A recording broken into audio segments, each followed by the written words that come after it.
Mesdames, Messieurs, bonsoir. À la découverte de Maître Gilbert Noël Ouédraogo, candidat à la présidentielle. Rendez-vous manqué en 2015 pour cause de loi d'exclusion. L'ADF, RDA et son candidat sont de retour en 2020, mais cette fois-ci dans l'opposition. Parcours politique dans un instant. Quelle perception de la campagne électorale sur les sites aurifères? Réponse à Galgouli dans le sud-ouest. La recherche du minerai semble plus préoccupée que le choix du futur locataire de Kosiam. Constat dans une poignée de minutes. Une plus-value à la noix de cajou. Les unités de transformation dans le domaine font de plus en plus surface. Logique quand on sait la production évaluée à au moins 100 000 tonnes annuelles.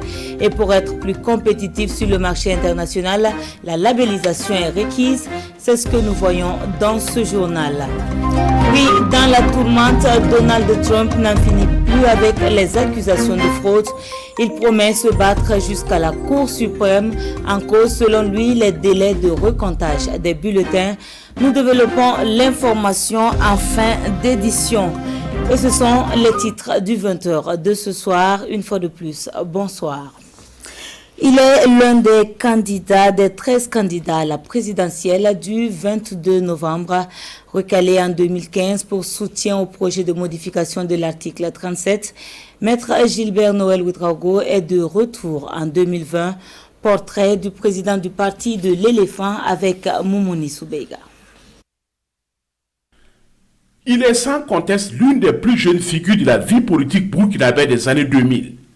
Avocat au barreau burkinabé, Maître Gilbert Noël Ouédraogo est titulaire d'une maîtrise et d'un DEA en droit obtenu à l'université Jean Moulin Lyon 3 en France. Il apparaît dans le landerneau politique sous la bannière du RDA, le Rassemblement démocratique africain, un parti dont son père Gérard Kango Ouédraogo, ancien premier ministre et ancien président de l'Assemblée nationale de la Haute-Volta, fait partie des membres fondateurs. Son parti, le RDA et l'ADF, l'Alliance pour la démocratie et la Fédération du maître Herman Yameogo Sinus, et crée l'ADF-RDA en 1998. Gilbert Noël Ouédraogo fait son entrée à l'Assemblée nationale pour la première fois en 2002 en tant que député, puis occupe les fonctions de vice-président de l'Assemblée nationale. Il devient en 2003 le tout premier chef de file de l'opposition politique burkinabé. Suite à un consensus avec le parti majoritaire du CDP, Maître Gilbert Noël Ouédraogo fait son entrée dans le gouvernement en 2000, dans le cadre d'un gouvernement de large ouverture. Il est ministre de l'Action sociale et de la solidarité nationale, un poste qu'il occupera jusqu'en 2002 avant d'être nommé ministre des Transports, des Postes et de l'économie numérique jusqu'en 2007. Alors qu'il est candidat à l'élection présidentielle de 2015, le natif et ancien député maire de Waïgouya voit son dossier rejeté. Il est sous le coup de la loi Chérif Sy du Conseil national de la transition. Maître Gilbert Noël Ouédraogo est exclu de l'élection de 2015 avec ses camarades de l'ancienne majorité pour avoir soutenu le projet de modification de l'article 37. Il est actuellement le président de l'ADF-RDA, un parti affilié au chef de file de l'opposition politique burkinabé.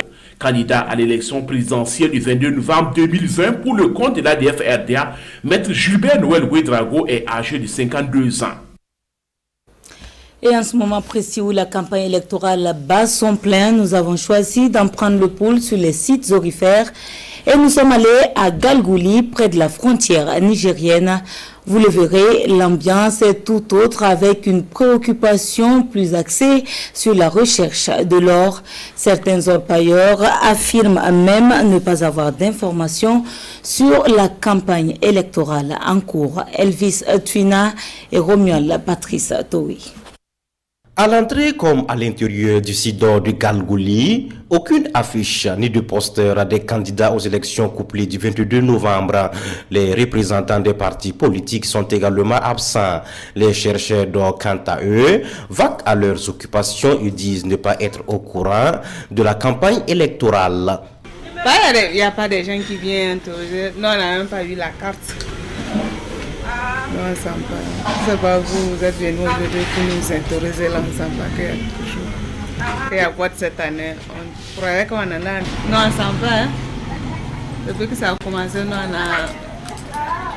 on ne sent rien d'abord. Non, on se disait cette année même qu'ils vont annuler. Grâce aux médias et aux réseaux sociaux, certains orpailleurs sont informés du déroulement de la campagne. Sa carte d'électeur en poche, Kambiré Pascal promet accomplir son devoir citoyen le 22 novembre prochain. Toutefois, il prévient. C'est avant-hier seulement aussi, nous on a attendu que l'élection doit démarrer dans 2 jours encore. Oui, dans la télé. On peut dire qu'il y a une réunion comme ça aussi. Bon, nous aussi on peut entendre qu'il y a une qui est déclarée de notre côté. Donc on préfère pour aller chercher là-bas aussi.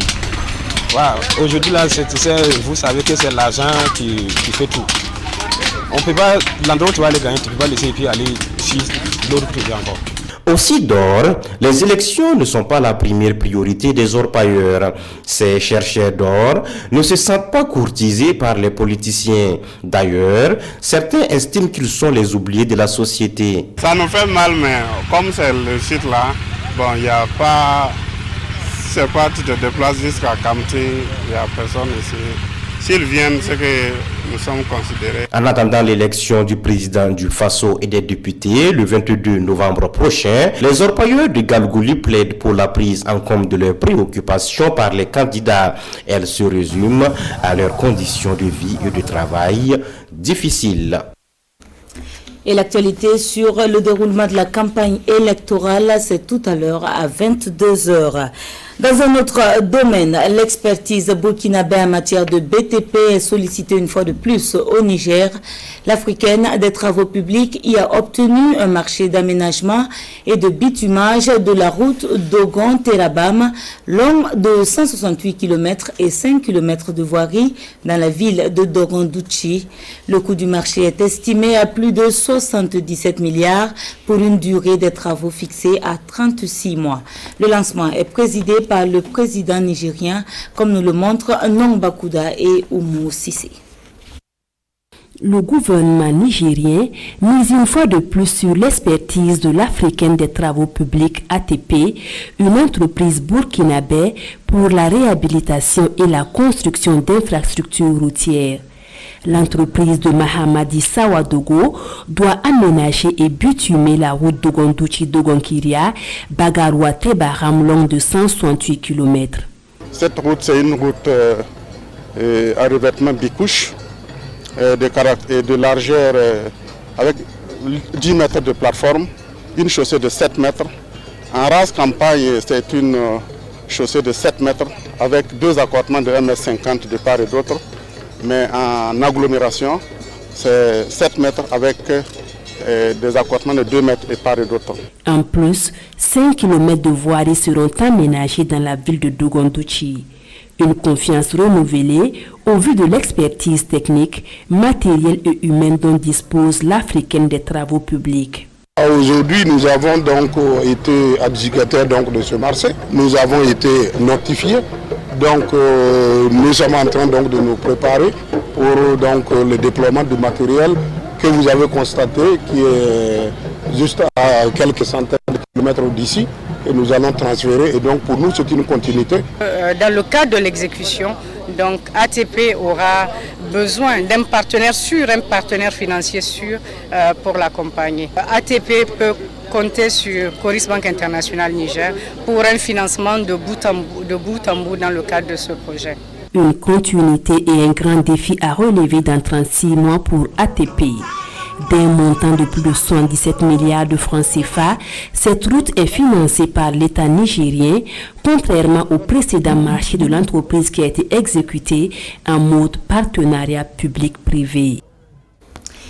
Les acteurs du domaine économique conviés justement à la première session du cadre des associations du monde des affaires.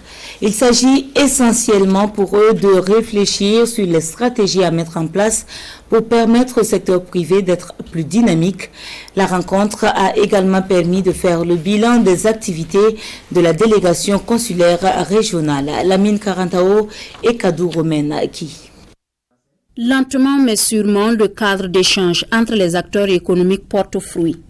Pour cette première session au titre de l'année 2020, ces acteurs du monde des affaires des hauts-bassins font le point des activités menées d'une part et examinent les enjeux de l'amélioration du climat des affaires au Burkina Faso d'autre part.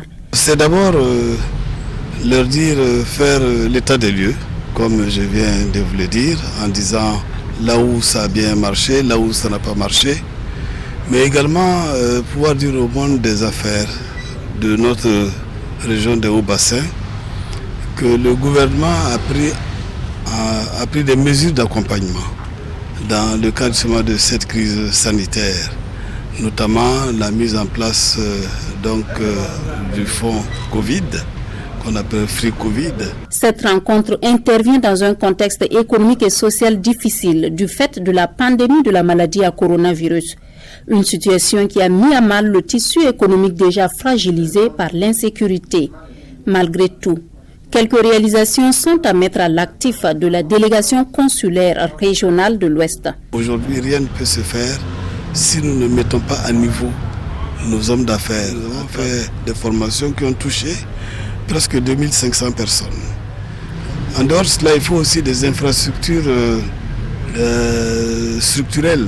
C'est-à-dire, c'est pourquoi vous avez suivi tout dernièrement tous les programmes sur la réhabilitation des zones industrielles. Nous avons accéléré le processus d'extension du port sec de Bobo-Dioulasso et les travaux sont déjà en cours. Cette activité est organisée par la Maison de l'entreprise du Burkina en partenariat avec la Direction générale de la promotion de l'entreprise.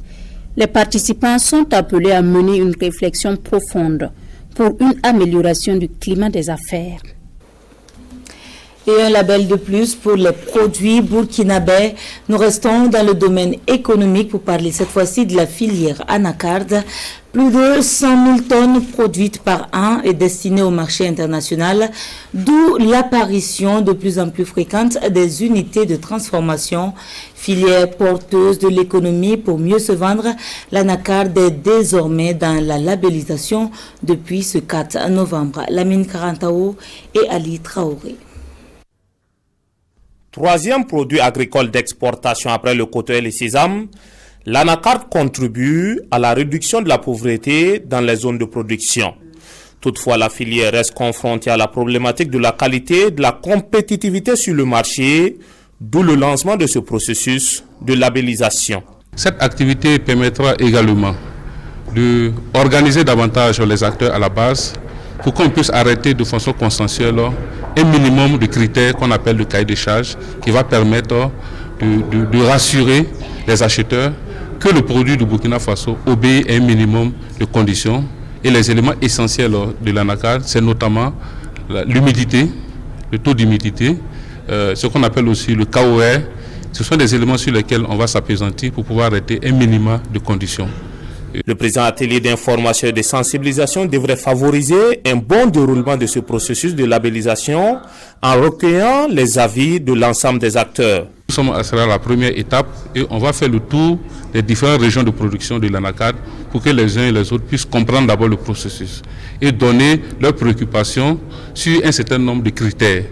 Donc c'est à l'issue de cette tournée-là qu'on aura un document national. L'indisponibilité des plantes à haut rendement, une faible maîtrise des bonnes pratiques de production, ainsi que des techniques de transformation sont les difficultés de la filière anacarde. Une filière dont la production annuelle est passée de 50 000 tonnes en 2012 à 100 000 en 2017 pour des montants de 16 à 67 milliards de francs CFA générés comme devises.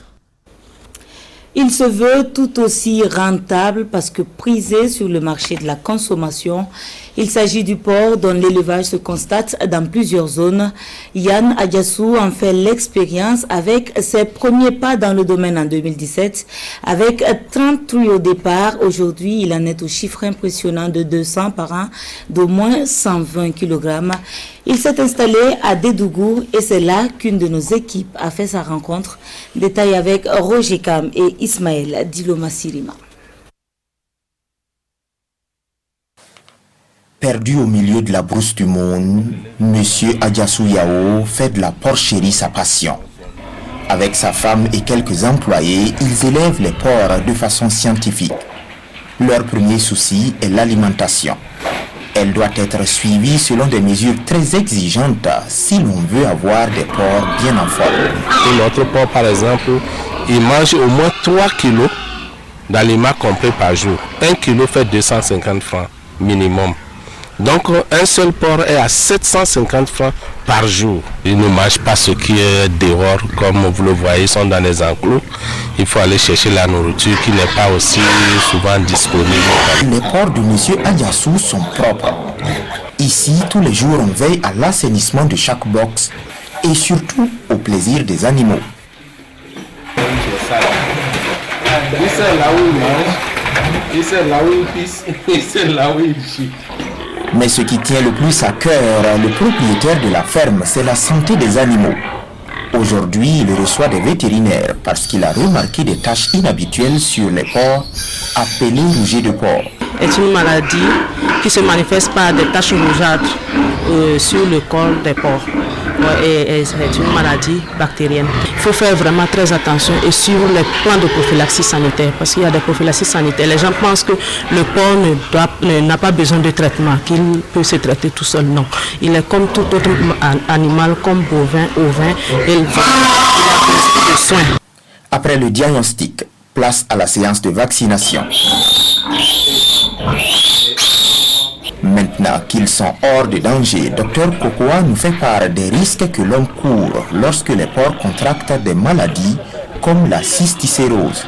Généralement, quand un porc attrape cette maladie-là, on découvre ça au niveau de la viande avec des boutons au niveau de la viande et cette viande-là n'est pas bonne. Et si, par exemple, lors de il y a par exemple l'abattage et à la cuisson, si la viande est mal cuite, l'homme peut attraper cette maladie-là.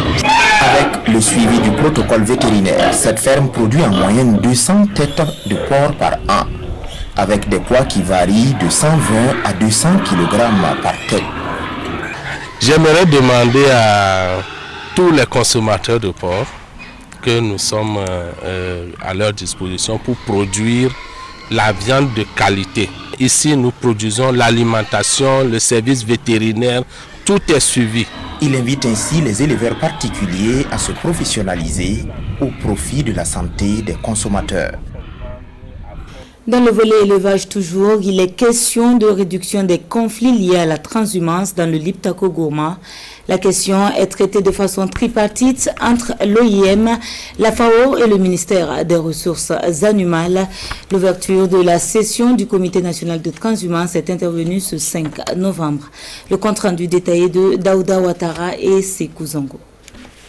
La transhumance, source de conflits sur le terrain. Et la mise en œuvre du projet promotion d'une transhumance pacifique dans la région du Liptako-Gourma est une alternative pour la résolution de ces problèmes, d'où la tenue de cet atelier qui se veut un cadre d'échange en vue de minimiser et de prévenir les conflits entre agriculteurs et éleveurs. Pour pouvoir adresser les conflits, on doit commencer par le dialogue. Le dialogue, qu'est-ce que ça veut dire? Avoir autour d'une même table les autorités, avoir la société civile, avoir les transhumants eux-mêmes, les pastoralistes, les agriculteurs, pour pouvoir discuter, identifier les difficultés et trouver des solutions ensemble. Cette session du Comité national de la transhumance va permettre aux participants venus des ministères en charge de l'eau, de l'élevage et de l'agriculture de diagnostiquer les problèmes et d'en trouver les solutions. Au cours de cette session qui est la session consacrée pour le Comité national de transhumance, nous aurons à examiner vraiment les mots qui minent sa fonctionnalité, parce qu'il faut dire que c'est depuis 2007 que le décret mettant en place cette instance-là est mis en place, mais en tout cas on n'arrive pas à tenir régulièrement les sessions et également élaborer et opérationnaliser un plan d'action pour pouvoir justement jouer pleinement le rôle qui est assigné à cette instance-là. Sur le plan national, le projet intervient dans les communes de Tinakof et de Seitenga au Sahel et celle de Kantchari dans la région de l'Est. Être plus efficace dans la protection et la gestion des personnes déplacées internes, l'objectif fixé par les autorités locales de la région du Nord. Pour ce faire, elles prennent part à un atelier de renforcement de leurs capacités à l'initiative du HCR. Plus d'informations avec Irénée Kaboré et Abdoul Rasmanezongo. Statistiquement parlant, elles sont plus d'1 million à l'échelle nationale. Elles dépassent les 74 000 dans la région du Nord à la date du 8 septembre 2020. Elles, ce sont les personnes déplacées internes et les chiffres sont du CONASUR, Conseil national de secours d'urgence et de réhabilitation, repris ici à Waiguya par le HCR, au commissariat des Nations Unies pour les réfugiés.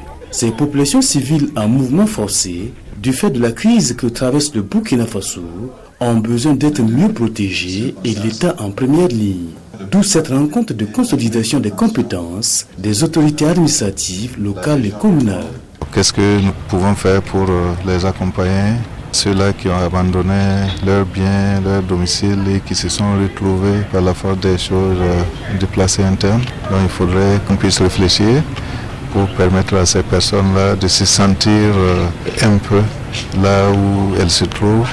La formation de 2 jours va aborder plusieurs modules, dont l'assistance matérielle et la protection juridique des personnes déplacées internes. Il s'agira du cadre juridique et en plus de cela, on verra la pratique.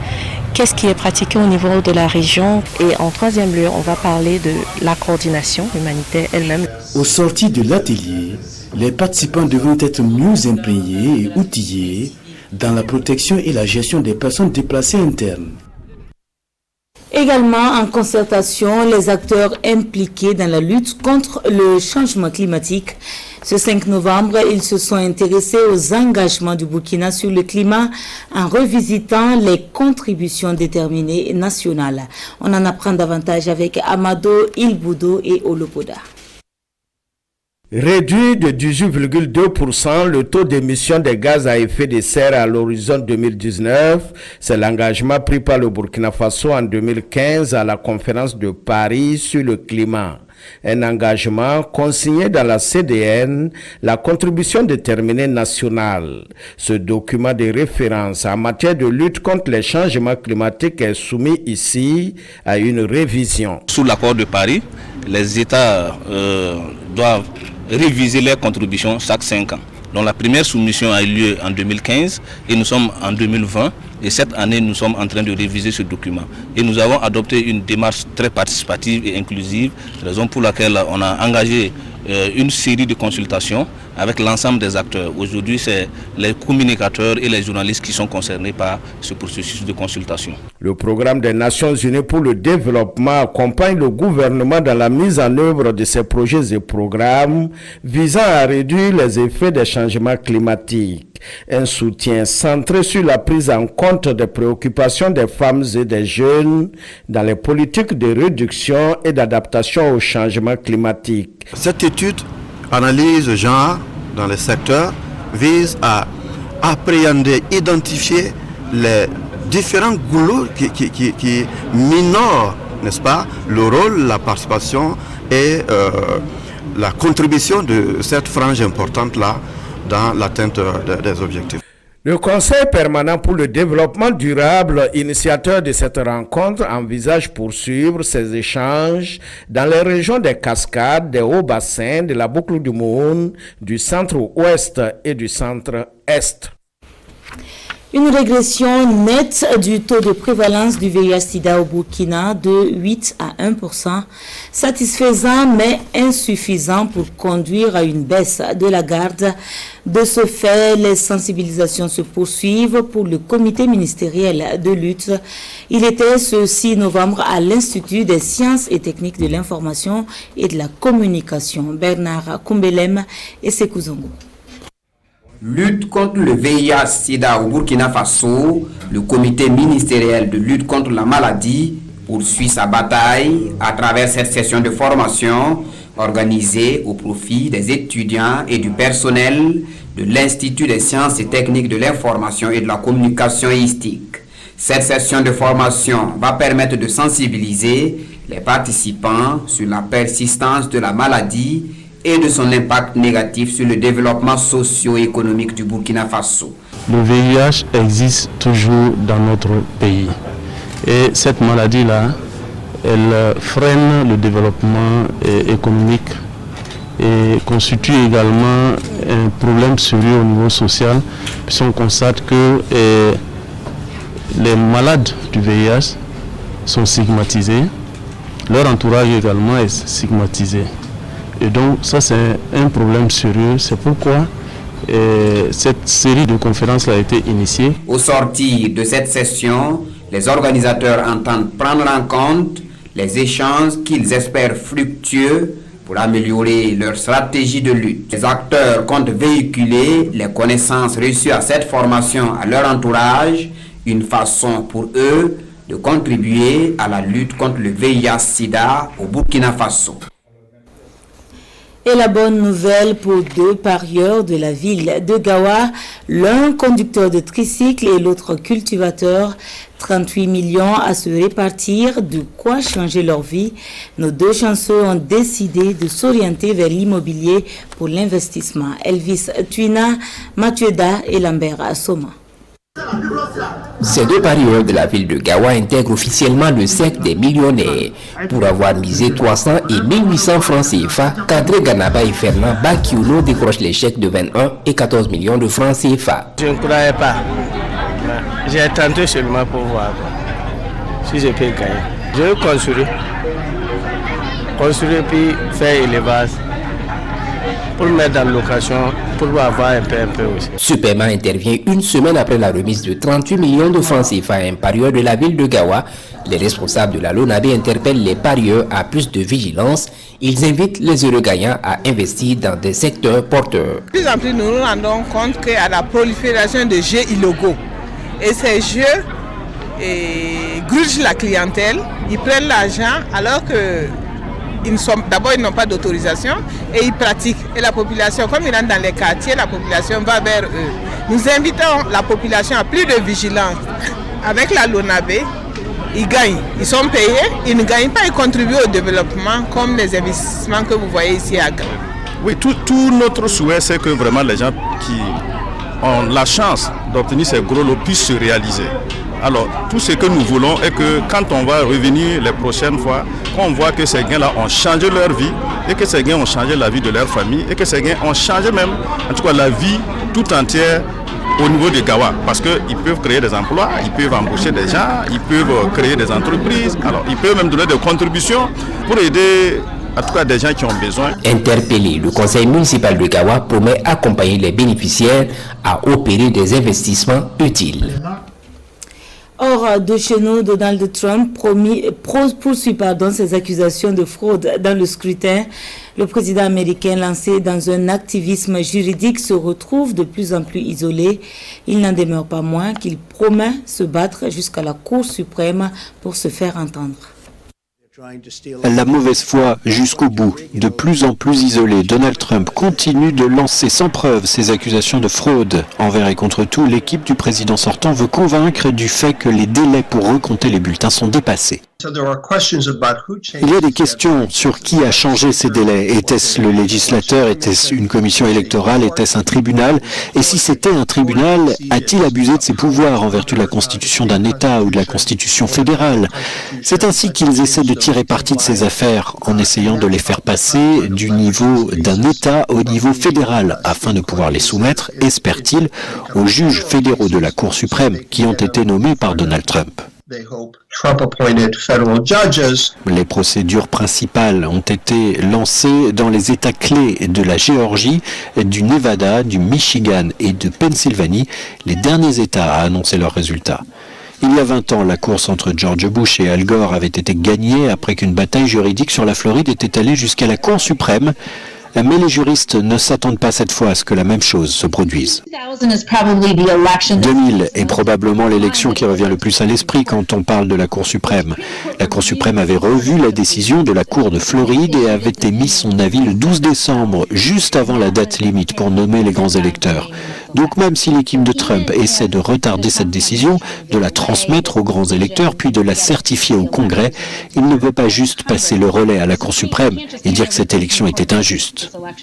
Trump dit qu'il va se battre jusqu'à la Cour suprême, mais on ne sait pas si toutes les poursuites qu'il intente vont aller jusque-là, et même si l'une d'entre elles serait de nature à changer le résultat de l'élection. Jack Parrick, Euronews, Washington, D.C. Page triste, décédé le 4 novembre dernier à Ouagadougou. Nouhoun Ouattara, précédemment technicien à la RTB Télévision, a été inhumé ce 5 novembre à Bala, une localité située à une soixantaine de kilomètres de Bobo-Dioulasso. Parti à la fleur de l'âge, il avait 32 ans. Il laisse des proches inconsolables. L'adieu avec Drissa Traoré et Rokia Sanou. L'émotion est palpable en cette fin de journée dans la cour de la famille Ouattara à Bala. Ils sont tous là pour dire adieu à l'un des leurs parti à la fleur de l'âge. Nouhoun Ouattara, qui aura consacré 5 ans de sa vie au service de la RTB.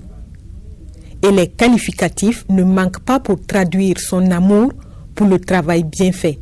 Nouhoun, tu as été un agent dévoué, compétent, dynamique, serviable, disponible et très sociable, faisant preuve d'ardeur dans le travail. Tu as apporté ta pierre à l'édifice de la chaîne au cœur des grands événements. C'est avec une grande douleur que nous avons appris ta disparition ce mercredi 4 novembre, alors que nous te portions dans nos prières pour que tu triomphes de la maladie. Nous sommes tristes, mais nous garderons en mémoire l'homme empathique que tu étais. Et cet homme repose désormais ici. Technicien au service de la maintenance de la télévision nationale, il laisse derrière une veuve, un garçonnet, une famille Ouattara et alliés, ainsi qu'une famille RTB profondément éplorée. Nouhoun Ouattara était âgé de 32 ans. Et nos pensées à sa famille et à ses proches. C'est ce qui referme l'édition de ce soir. Merci de nous avoir suivis. On se dit à demain, Dieu voulant. Bonsoir.